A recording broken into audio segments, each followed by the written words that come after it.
अस्सलाम वालेकुम वीवर्स, जैसा कि आपको हम बता रहे हैं कि हम मूव एंड पिक कराची में मौजूद हैं, जहां पर शनाइडर इलेक्ट्रिक का एक प्रोग्राम ऑर्गेनाइज़ किया गया है जो कि एनर्जी एफिशिएंसी और सस्टेनेबिलिटी के हवाले से प्रोग्राम ऑर्गेनाइज़ किया गया है। और हम जिनसे बात करेंगे अब्दुल समद साहब हैं, जो कि कंट्री लीडर हैं डिजिटल एनर्जी के हवाले से। और हम इनसे जानते हैं कि प्रोग्राम में क्या ये बता रहे हैं, इस प्रोग्राम का मकसद जो कि अभी थोड़ी देर पहले एहसन कमर साहब ने भी बताया, और मज़ीद इनसे इसकी मालूमात लेते हैं। जी बताइएगा। अस्सलामुअलैकुम। पहले तो आज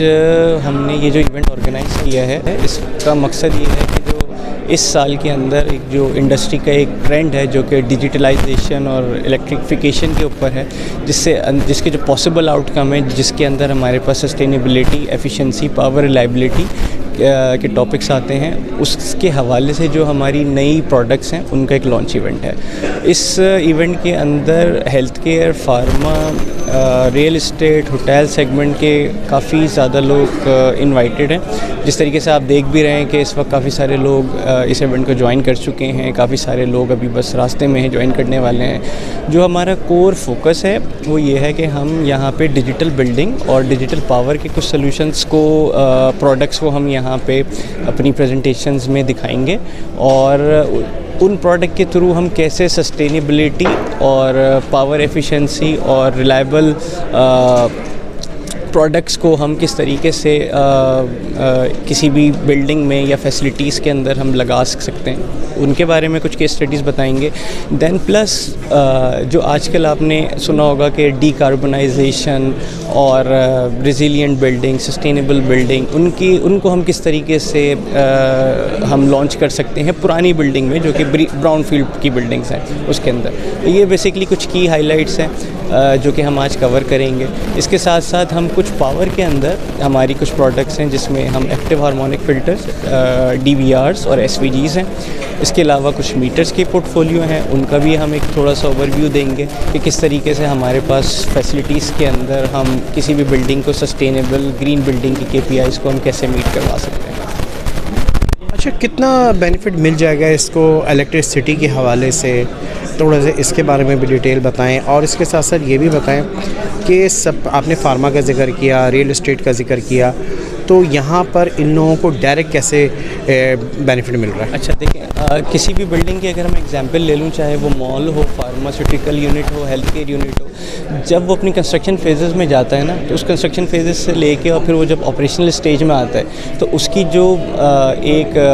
पावर वेस्टेज है वो 30% से 40% के दरमियान रहती है। और आपको पता है कि किस तरीके से इस वक्त एक जो इलेक्ट्रिसिटी की कॉस्ट है, यूटिलिटी की कॉस्ट है, वो राइज़ हो रही है, और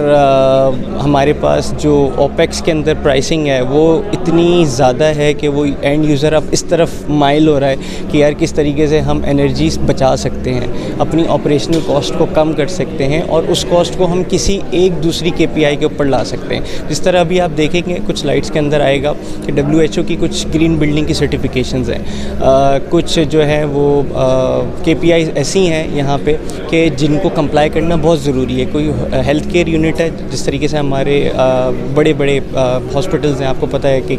कितनी तेज़ी से एक्सपेंशन हो रही है पूरे पाकिस्तान में, उनकी KPI मीट ही नहीं हो सकती उस वक्त तक कि जब तक वो पेशेंट की कंफर्ट और सेफ्टी से रिलेटेड सोल्यूशन को अपनी फैसिलिटीज़ में डिप्लॉय कर सकें। तो हम क्योंकि 2 डेकेड से ऑलमोस्ट इस पाकिस्तान की टेरिटरी के अंदर ऑपरेट कर रहे हैं शनाइडर के प्लेटफॉर्म से, हमें पता है कि क्या फ्रेमवर्क है, क्या रोड मैप और क्या इंग्रेडिएंट्स हैं जो कि बेसिकली आपकी बिल्डिंग को एक ग्रीन बिल्डिंग के अंदर कन्वर्ट कर सकते हैं। अच्छा, ग्रीन बिल्डिंग की टेक्नोलॉजी जो ये आप लेकर आए हैं, अगर कन्वर्ट किया जा रहा है इसको ग्रीन बिल्डिंग में, तो कॉस्ट कितनी ज़्यादा आ रही है?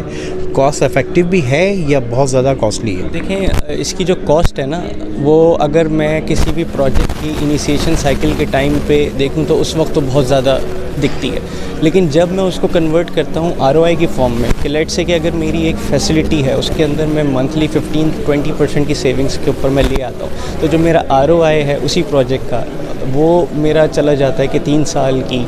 2 साल की, या किसी प्रोजेक्ट में हमने देखा है कि कुछ डेटा सेंटर्स की डिप्लॉयमेंट ऐसी हुई है कि 1 साल में उनकी जो डिपेंडेंसी है, जो ROI है, वो उनकी रिकवर हो गई है। तो ये टोटली डिपेंड करता है कि आप डे 1 से किस तरीके से जो अपनी प्रोडक्ट सिलेक्शन है वो आप करते हैं, एंड देन फिर ऑब्वियसली उस प्रोडक्ट सिलेक्शन की एक सर्टेन बेनिफिट्स हैं, सर्टेन माइलस्टोन है, उसकी सर्टेन एक एफिशिएंसी है, वो आपकी अचीव होगी तो जाहिर सी बात है आपकी सेविंग्स और आपकी ROI साइकिल खुद ही बेहतर होती जाएगी।